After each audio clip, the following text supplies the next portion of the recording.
Hello, I'm Brother Brown, and I'm honored to serve as the historian for the Kappa Phi Lambda chapter of Alpha Phi Alpha Fraternity Incorporated.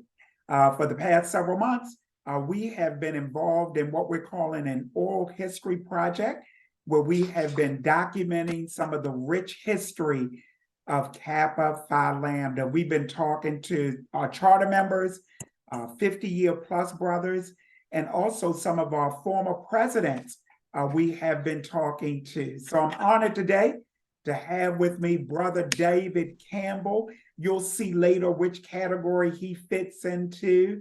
And I'm honored to welcome him today. Brother Campbell, welcome.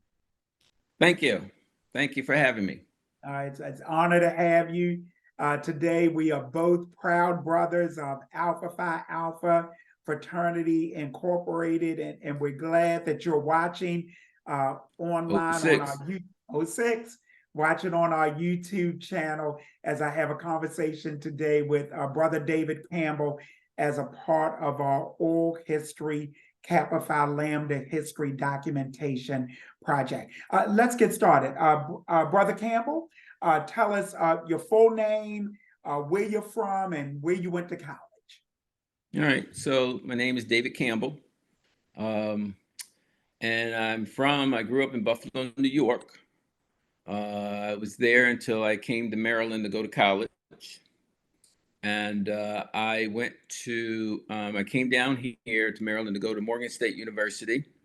So that's where I went, and that became home for me. While I was at Morgan, I came to Morgan looking to do engineering. That's what I always wanted to do. They had a pre-engineering program at that time. They did not have an engineering program.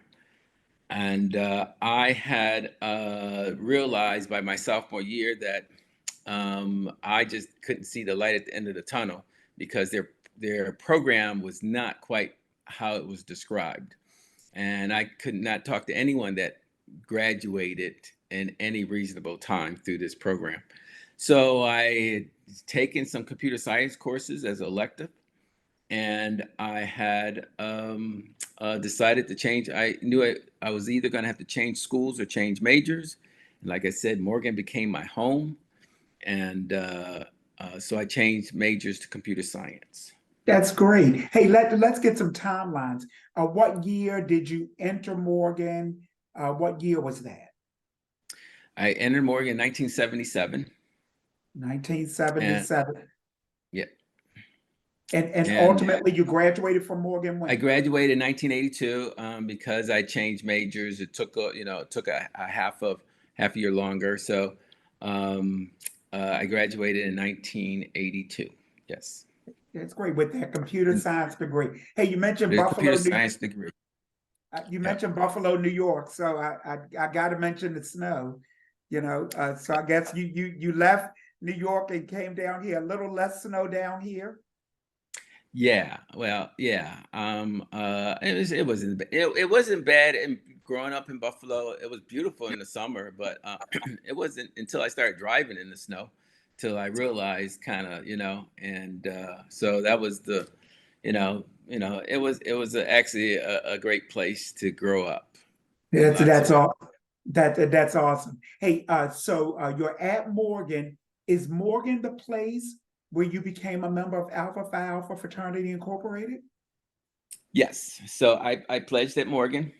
I pledged in 1979, and in Beta Alpha chapter.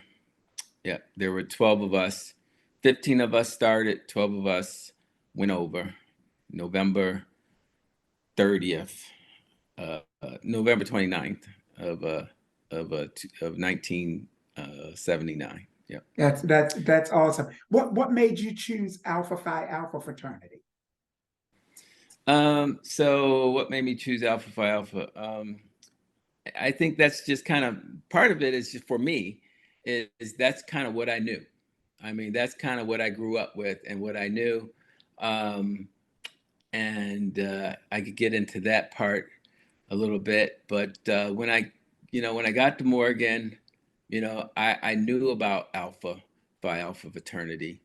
Um, but then, I did take a look around at other fraternities, just kind of seeing what I never went to, and wasn't serious about it, but I did, see what was going on with the other fraternities there.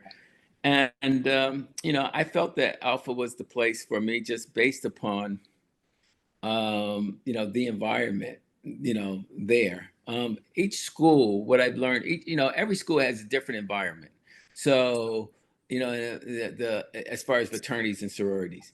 And so, what was taking place at Morgan, you can go maybe down to Florida A&M, or you could go to, I don't know, University of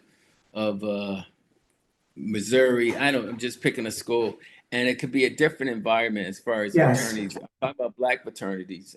yes, And so, there at Morgan at that time, I felt like, and what I kind of saw, especially after I pledged, was the brothers there, and they kind of preach the aspect of individuality, that you need to stay true to yourself.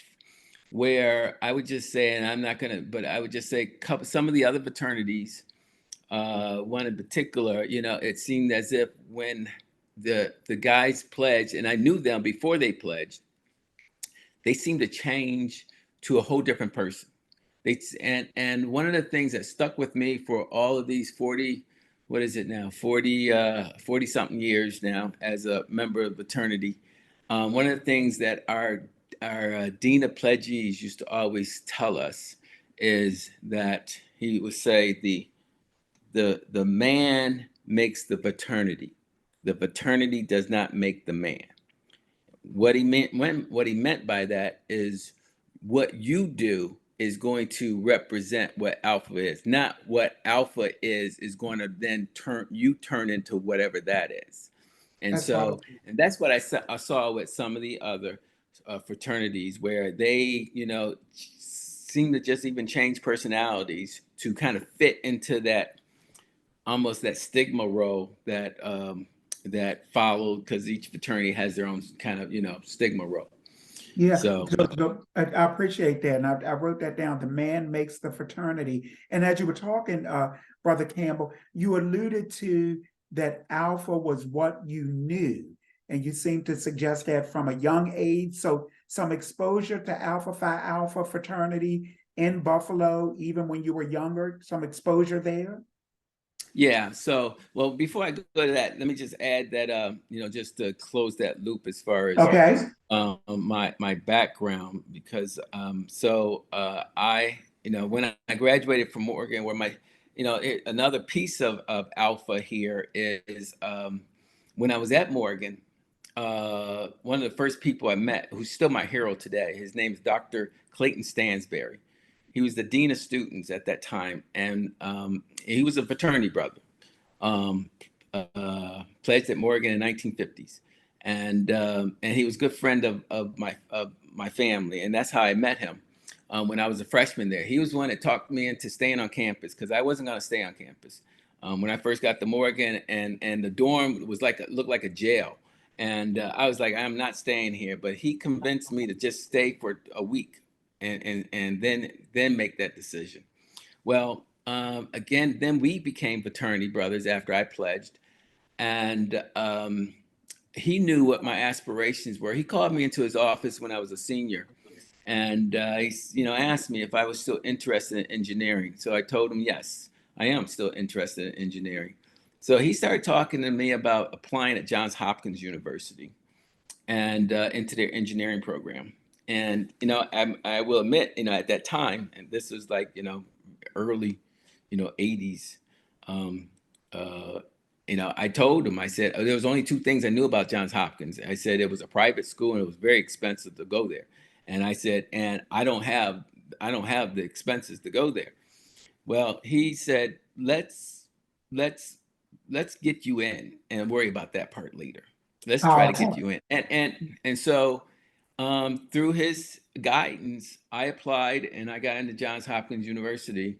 And so when I graduated from Oregon in May of 2000 of 1982, 2 weeks later, I was in summer school at Johns Hopkins in their engineering program as an undergrad again. And so I ended up finishing there in December of '83 with a degree of electrical engineering, bachelor's degree in electrical engineering. And that's interesting. Later, go ahead. Brother Campbell, and I'm just trying to clarify. So when you went to Johns Hopkins, it wasn't for the master's degree, it was another undergraduate program. Right. I have 2 undergraduate degrees. Right. Right. Exactly. It was a BS in electrical engineering. And so, That's awesome. and then I did get a master's degree later, about 5 years later or so. I went out through work. I applied for a program, and I pursued a master's in engineering management at George Washington University, which I graduated in 1991 with. So You that's know, kind of my it's educational background.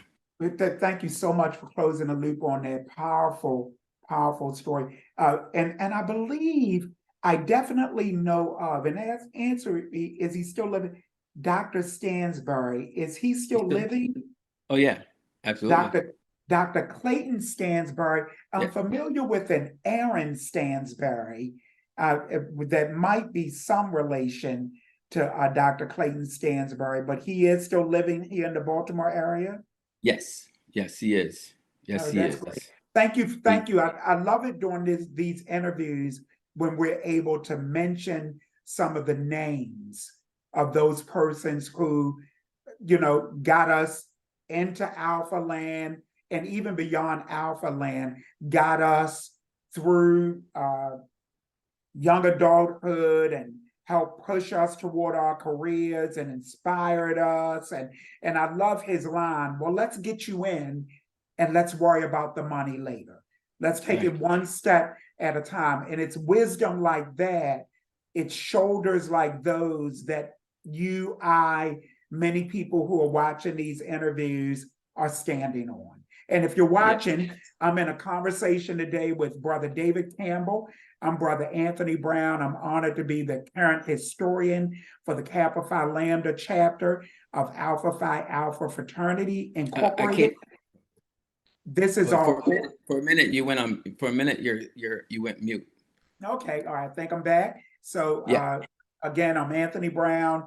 Proud to be the historian of Kappa Phi Lambda chapter of Alpha Phi Alpha Fraternity Incorporated. You're watching our oral history project where we've been talking to 50-year plus members, our charter members, and I'll give this out now, our former presidents, of which Brother David Campbell is a former president of our chapter. We've heard a little bit about his journey, Morgan, Johns Hopkins, a little bit about his college career. While we're talking about college, Brother Campbell, before we get to your role with Kappa Phi Lambda, any memories from being a college brother?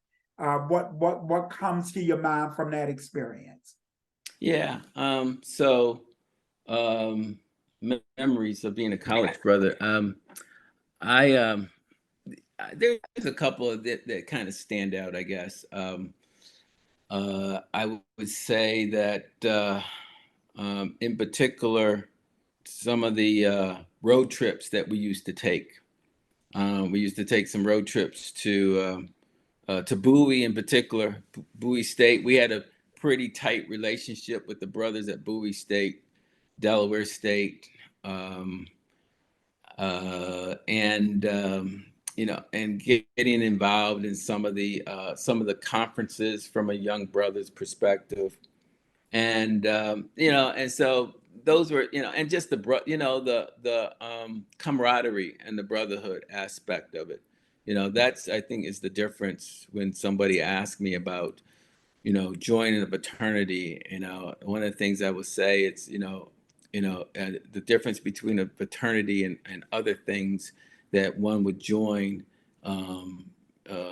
because what we do is, you know, a lot of community type of activities, educational type of activities, and there's other organizations that do that too. But the difference between those other organizations and a fraternity, and in particular Alpha Phi Alpha, is the brotherhood part. You don't have that part when you're, you know, in those other types of organizations, which, you know, those other organizations are fine, um, and uh, and some of the brothers are part of those organizations, but you don't have that aspect. That's Um, great. Yeah, so at its core, Alpha Phi Alpha Fraternity Incorporated is a brotherhood. You know, yeah. that's at its core. Yes. So, you know, you asked about knowing, you know, growing up in Buffalo and, you know, knowing. So the reason why I said that, you know, that's all I knew, because that is all I knew growing up is Alpha Phi Alpha. Before I even knew what Alpha Phi Alpha was, my father was a member, is a member. He's in Omega chapter right now, but he's a member of Alpha Phi Alpha fraternity. He started pledging in 1943, and at Wilberforce University or Wilberforce College at that time.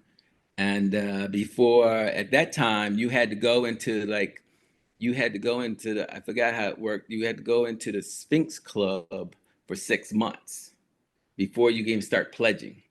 And so while he was in the Sphinx Club, he got drafted into the war. So the war kind of intervened, interrupted his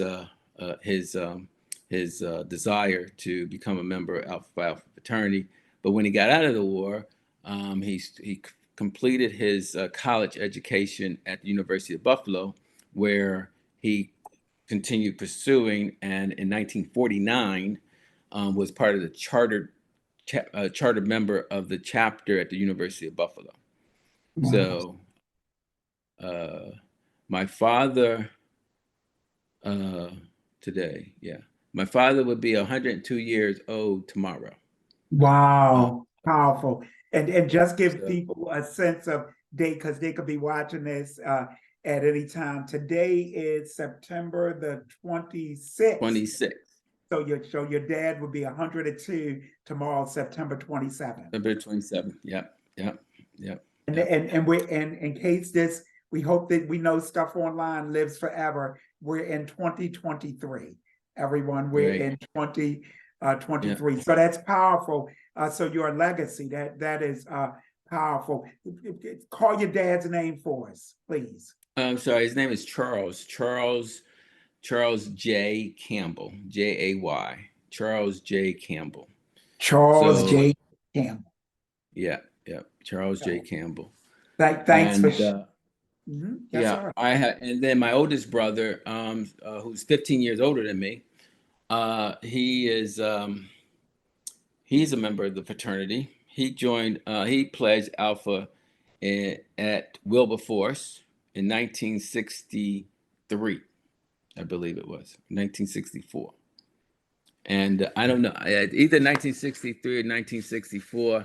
You know, I would um, you probably won't be able to see it too well, but you know, I to show you, mine is not up there, but there's three Okay. shingles up there on the wall.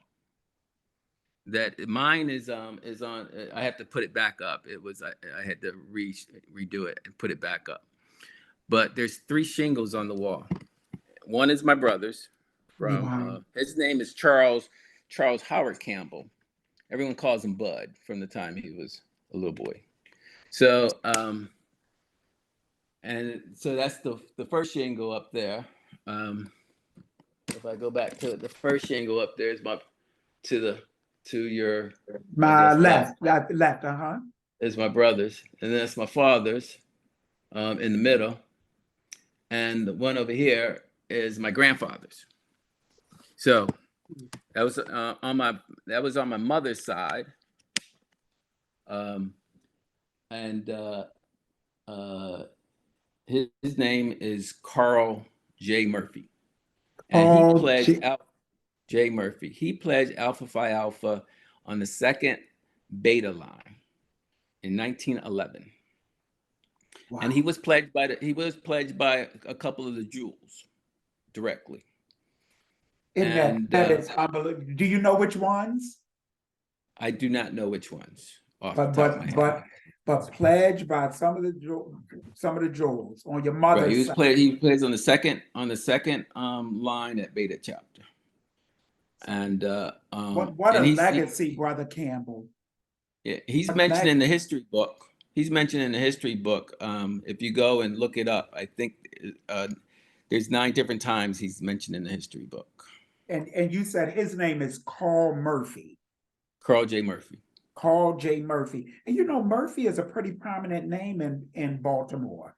That last name Murphy. So a lot of connections to Baltimore. What a powerful story. What a Well, wall. yeah. What a wall with those shingles on it. How powerful that is.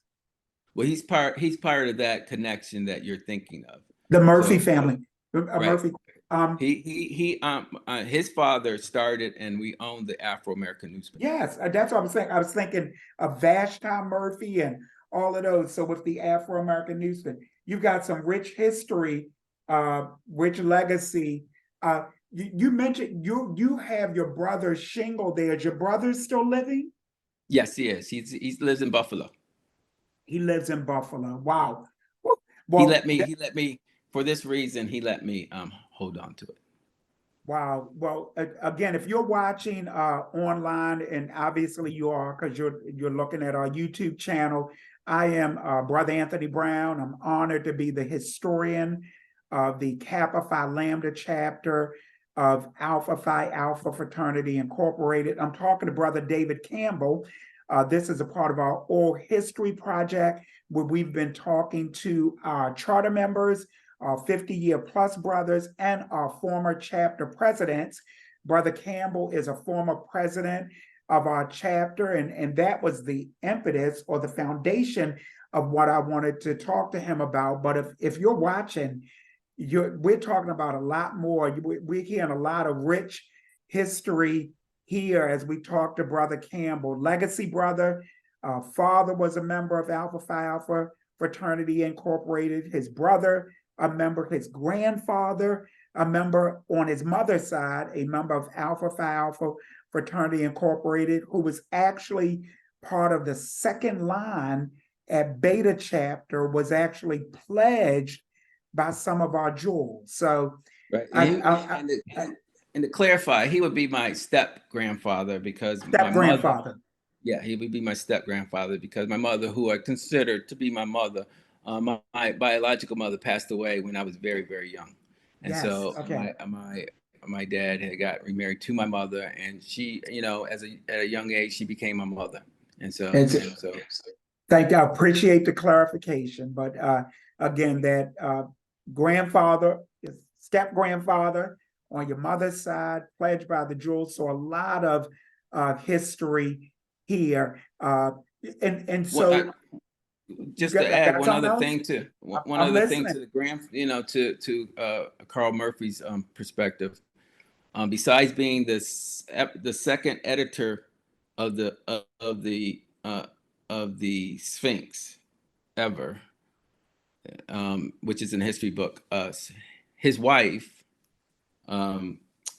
his wife's name is Vashti Turley Murphy, who is one of the founders of Delta Sigma Theta. That's his wife.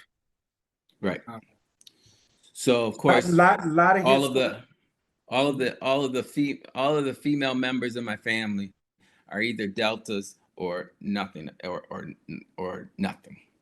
It's better to be nothing versus being something else in my family. Wow. Hey, Brother Campbell, I've got to mention this, and then you say Murphy, and it makes me think of Bishop Vashti Murphy McKenzie. I think I said the name right. She's a proud Delta, so she's from that Murphy family, etc. Even as we're doing our interview, Brother Campbell, I just want to slip this in. Persons are watching us on video. There's also will be a print version of this story. We capsulize some of our conversation, put that in a print version that ends up in a Kappa Phi Lambda newsletter. So if you look around this time, September, October, November 2023, if you're watching and you want to track that newsletter, because, Brother Campbell, I want to push you to give me a couple of photographs to go along with this story. If you got a photo of your dad, if you got a photo of your great grandfather, so I want to push you there. So and if we keep moving a little bit, a reason for interviewing you is you were a past president of the chapter. When did you serve as president of Kappa Phi Lambda chapter? So I was the chapter president, Kappa Phi Lambda, in 1997 through 1999. So it was a two-term, 1-year term period. So 2 terms. 2 terms as president of the chapter. And I'm talking about president. In advance of being president, did you hold other offices with the chapter? So I held several offices coming into Kappa Phi Lambda. Keep in mind that so when I came out of Morgan Beta Alpha chapter, I joined a chapter in Baltimore at the time called Kappa Lambda chapter. Now, I can say I was president. I've been president 3 times. So I was president of my college chapter when I was a senior. And then I was president of the graduate chapter of Kappa Lambda chapter in Baltimore. Just prior to then joining Kappa Phi Lambda. And the reason why I joined Kappa Phi Lambda chapter is our chapter was small. There was 2 chapters in the city, Delta Lambda, which was a big chapter, and then Kappa Lambda. And I, again, joined the smaller of the 2. But I had been living for a while out in Howard County, and I had just got to the point where I just needed to connect more within the environment where I lived. And most of the brothers, I will add, that that were in the chapter lived outside of the city. So I, along with several other brothers, brother Michael Parrish, that's in the chapter, brother Kevin Diggs, that's in the chapter. We were all part of Kappa Lambda chapter, and we all came over to Kappa Phi Lambda chapter. That's wonderful. Yeah, that's great. Hey, so I was president. I was president of those 3 chapters. But I had been like a dean of pledges when I was in college. I had served as the associate editor to Sphinx. I was treasurer at one point, not in Kappa Phi Lambda and Kappa Lambda, and served on numerous committee chairs in numerous committees. So, and let me slip this in. What did you do? Are you retired now? What did you do professionally with the degrees and engineering, computer science? What was your professional life? And are you retired or are you still working? I should be retired. I'll start off by stating that I'm just not, and everybody's asking why. But when I was at Johns Hopkins, I had got recruited to work for NASA. And so, they used my computer science degree to bring me in. And that was one of the blessings, when we go back to that aspect of, hey, let's get you in and figure out how to pay for it later.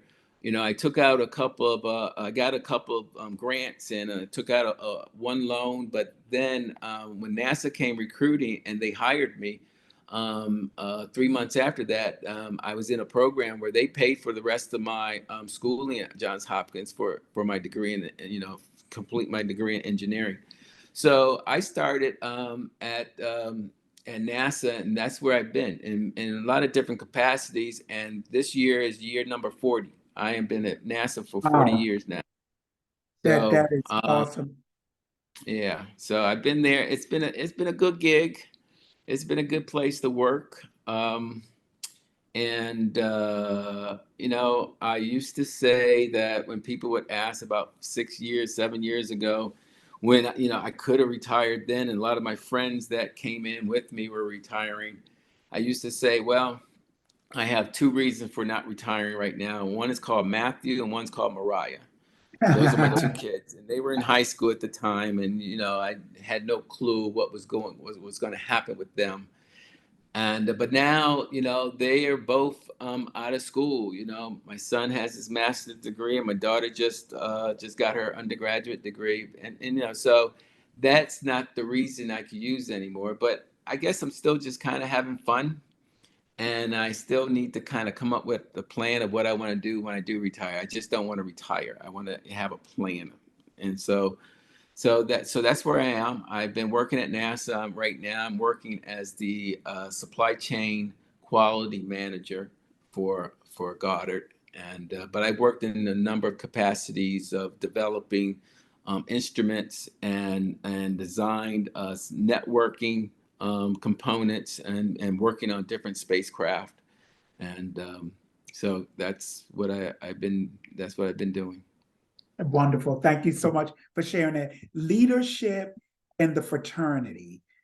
Why was it important for you to assume a leadership to serve in the fraternity? Kappa Kappa Lambda, Kappa Phi Lambda, your college chapter. Why was leadership important? Well, I don't know. Sometimes I think part of it is because I'm a kind of person where I feel like I have stuff to contribute. And also sometimes you see things that just don't seem right or just doesn't seem to be efficient or effective or things of that nature. And you can either complain about it or you could do something about it. And in order to do something about it, well, you need to step up. And so and that's really the you know this has been the situation for taking a lot of lead roles in a lot of different areas is because there was a void.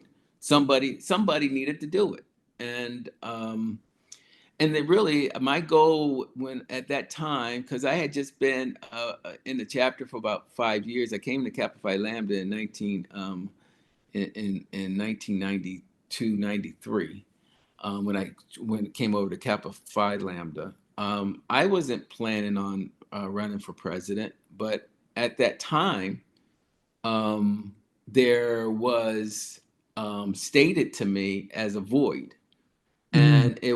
and and I was encouraged by a particular brother to that I should run for it, and I didn't think about it, but but I had the once he kind of put it in my ear, I was like, well, I could.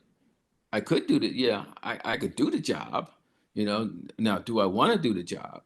And Mhm. then the question also becomes, it, am I needed to do the job?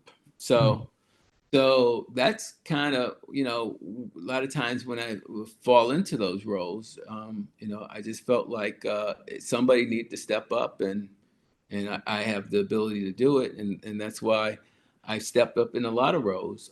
I was a college, I mean not college, I was a soccer coach for 9 years. I wasn't planning on being a soccer coach when I started being an assistant soccer coach. I knew nothing about soccer. I didn't play soccer. I don't know anybody that plays soccer. We didn't do soccer in Buffalo. I knew nothing about soccer, but my kids were in it, and the coach was having a hard time trying to keep everybody kind of compiled, a bunch of 8-year-olds compiled together. And so I just started to fall into that role because it was needed. And then I ended up being, after a couple of years, learning from this great person that did soccer. I took over as a soccer coach and for a couple of teams. So that's kind of that's my philosophy. Same thing that's close and dear to my heart right now, which is this: Yes. alpha achievers. Yes. All right. I've taken over not by design as the advisor of the Alpha Achievers at River Hill High School. It was requested by who was the advisor at that time and needed help, and because I lived close by, and he asked me, and I knew him well. I came in to help, and then he decided he wasn't gonna, he didn't want to do it anymore, and somebody had to do it, and so I stepped into it, and I've been doing this for 12 years now. So That's great. And let me ask you this question. Uh, what do you see as some of the essential qualities that a leader within the fraternity should have?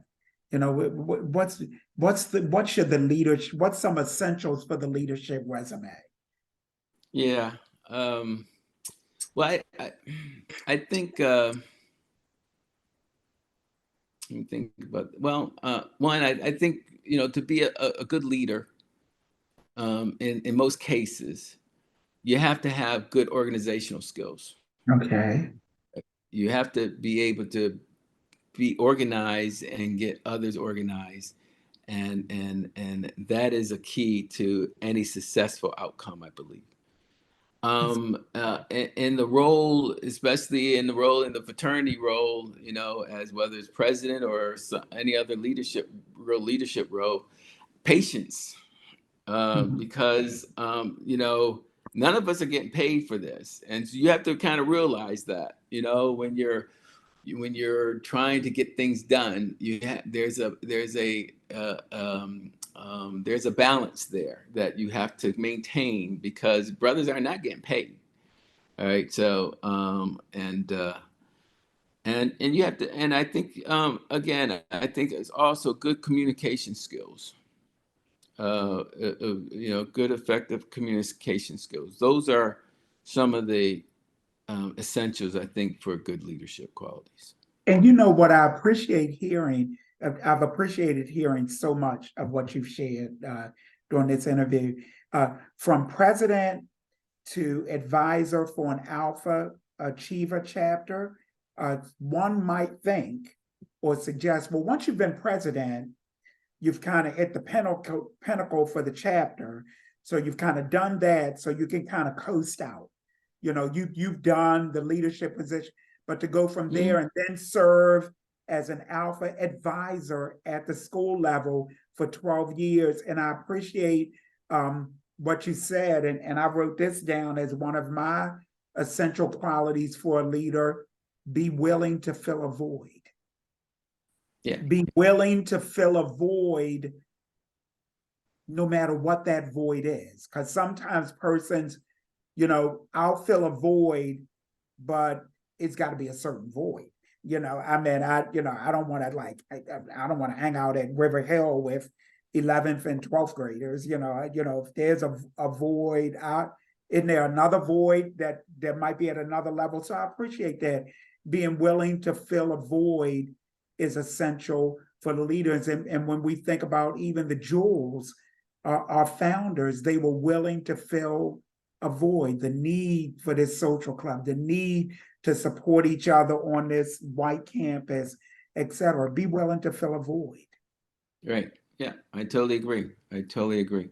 And Well, and speaking of the alpha achievers, so it's all, and it's just like a lot of those type of things, especially in the mentoring role.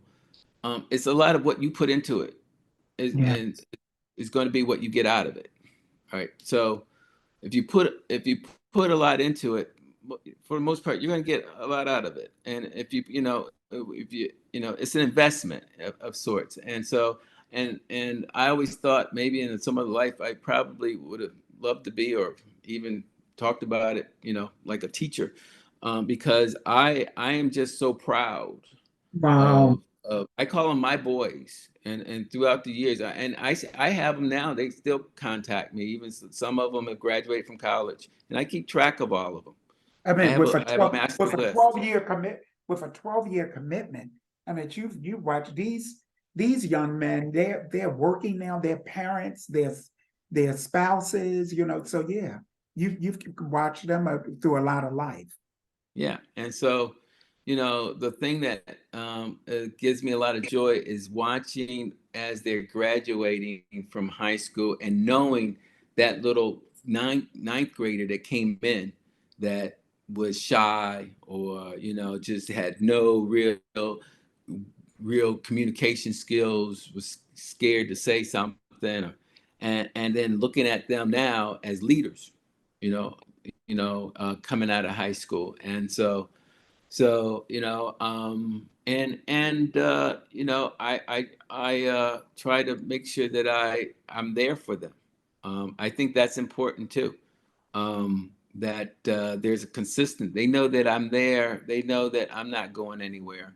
I think that's been a, especially, one of the things in our, Black families is, that void of that father figure, and that even worse than that, that rotating father figure, you Yes. know, and I've told a couple people, more than once, that hey, if you're going to do this, but if you're only going to do this for a minute, then I don't want you to be a part of it at all. I'm not talking about the boys. I'm talking about adults that may be helping, Yes. because I don't want the boys to kind of start to get to, depend on you, and then you're gone. And so we've had that situation occur a lot at River Hill with our, what they call BSAP, Mhm. person, who's supposed to be helping me.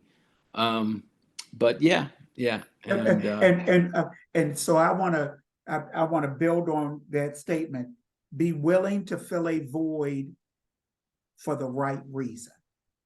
Because sometimes people, their reasoning, what I'm hearing with you with these young boys, it's a commitment. It can be, you're gonna have to find some inspiration from the inside. It's gonna be a challenge. It can't be, well, I'm just checking off a box.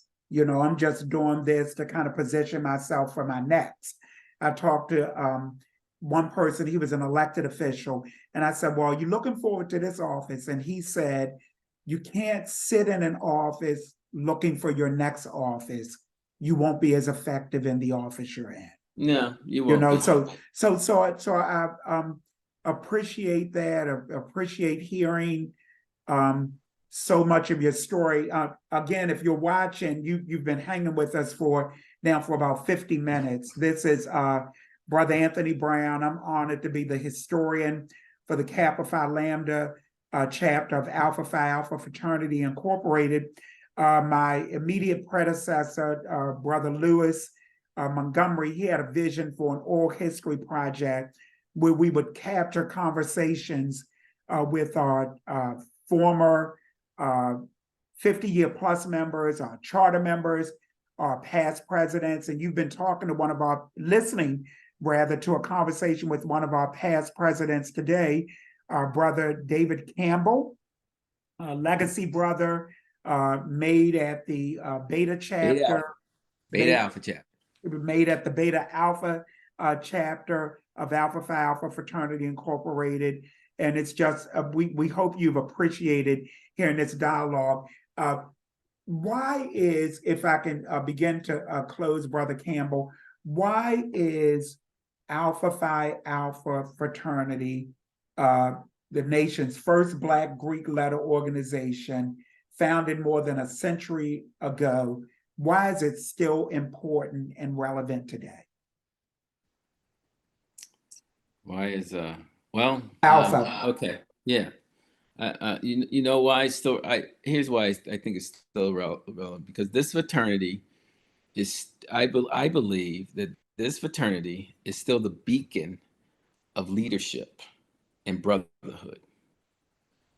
Right? And what I mean by that, it is still, I mean, look at our leaders, our educational leaders that we have. I mean, just from college presidents, and they're members of this fraternity. And uh, and there's many other examples, but I think it still is a beacon for young people coming in. It is an excellent example of positive, what I would call positive educational Black men. Yeah. I mean, because that's, that's what we are, and that's what we're example, and that's what we show. and it's all about the young people. It's all about those, those alpha achievers and those even those in middle school and things like that. They see us, and it gives them that example that, hey, I could do this too. You know, you know, so it's a place where I believe that Alpha Phi Alpha is a place where excellence breeds excellence. I like that. Where excellence breeds excellence. Well, thank you, Brother David Campbell. Brother Campbell, we've been talking for about 50 minutes. Is there something you miss sharing that you don't want to leave this conversation without sharing? No, I think I appreciate the conversation that we've had. Yeah, I love it. And well, again, I am Brother Anthony Brown. I am the current historian here in September 2023, current historian for the Kappa Phi Lambda chapter of Alpha Phi Alpha Fraternity Incorporated. I've been talking to Brother David Campbell, one of our former past presidents of the chapter, and it's all a part of our oral history project.